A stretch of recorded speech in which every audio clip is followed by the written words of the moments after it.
Hi అండి. Last short వీడియోలో చెప్పాను కదా! కోరంగి ఫారెస్ట్ అయితే చూడడానికి వెళ్ళామని చెప్పేసి. ఇంక మేము అక్కడైతే బోట్ రైడ్ అయితే ఎక్కామండి. అంతకుముందు కూడా ఒకసారి అయితే మేము రాజమండ్రికి మా ఆడపడుచు వాళ్ళతో వెళ్ళినప్పుడు అక్కడ కూడా బోట్ రైడ్ అయితే ఎంజాయ్ చేసాము. మాకది చాలా బాగా నచ్చిందనమాట. అదొచ్చేసి కొంచెం చిన్న బోటు. ఒక 10 మెంబర్స్‌కి అయితే పర్మిషన్ ఉంది. ఇది కూడా ఒక 10-20 మెంబర్స్ వరకు పర్మిషన్ ఉంది కానీ ఇది బాగా పెద్ద బోట్ అనమాట. మేము అక్కడ ఎక్కిన బోట్‌కైతే మాకు చెయ్యి అయితే కిందకి గోదావరి అంతా టచ్ అవుతుంది.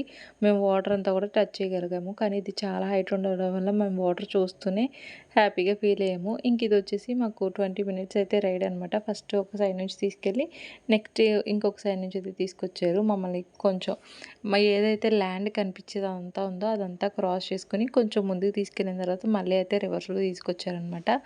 చాలా బాగా ఎంజాయ్ చేసాము. మీరెవరైనా కోరంగి ఫారెస్ట్ చూసారా లేదా అనేది అయితే తప్పకుండా కమెంట్ చేయండి.